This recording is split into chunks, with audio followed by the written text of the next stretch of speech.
정부가 오늘 민간 택지 아파트에도 분양가 상한제를 적용하는 내용의 부동산 대책을 발표합니다. 지난해 9.13 부동산 대책이 나온 지 11개월 만에 새로운 규제 카드를 꺼내든 건데요. 시장에서는 기대와 우려가 교차하고 있습니다.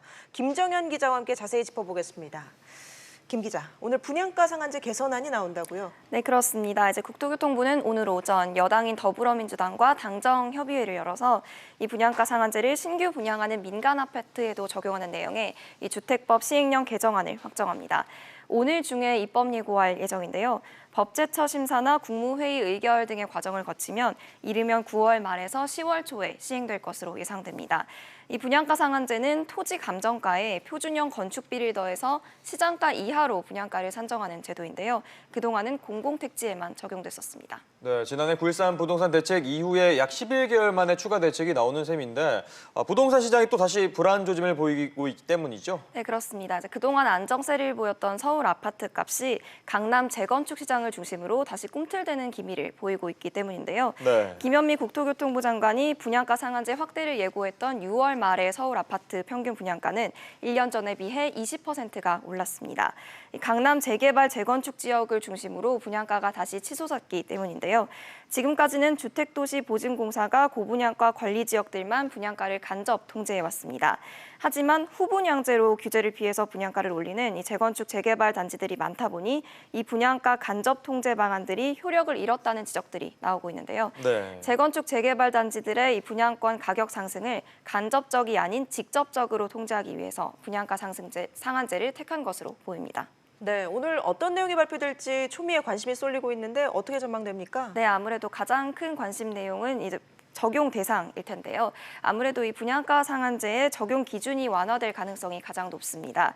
현재는 민간 택지의 분양가 상한제를 적용하려면 해당 지역의 주택가격 상승률을 물가 상승률의 2배 이상이어야 하는데요.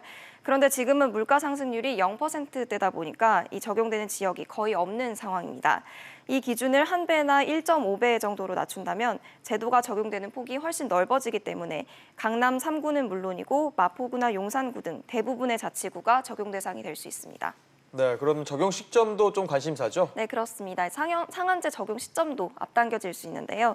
현재는 재건축 재개발 단지 아파트의 경우 관리 처분 인가 신청부터 적용됩니다. 하지만 일반 아파트와 마찬가지로 이 입주자 모집 공고부터 적용될지 여부가 가장 큰 관심사인데요.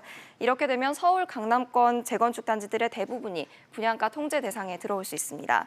이 외에도 많은 분들이 우려하는 로또 청약 사태가 벌어지는 일을 막기 위해서 이 전매 제한 기간을 확대하는 등 부작용을 줄이는 방안도 담길 것으로 보입니다. 네, 정부가 거듭 대책을 내놓고 있는데 집값 과연 잡을 수 있을까요? 네, 시장에서는 아무래도 기대 반 우려 반 분위기인데요.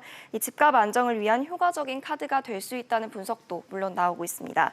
지난달 국책연구기관인 국토연구원은 서울 집값이 분양가 상한제로 1.1%가 떨어질 수 있다고 예측했는데요. 반면 상한제가 수요가 많은 지역의 공급을 줄인다는 지적도 나오고 있습니다. 공급이 줄어들면 중장기적으로는 서울 집값이 폭등할 수 있다는 건데요.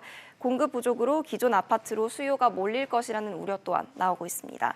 이와 함께 주변 시세보다 30% 이상 낮은 아파트가 공급되면서 이른바 로또 청약이 가열될 것이라는 논란도 거세질 것으로 보입니다. 알겠습니다. 김 기자 얘기 잘 들었습니다.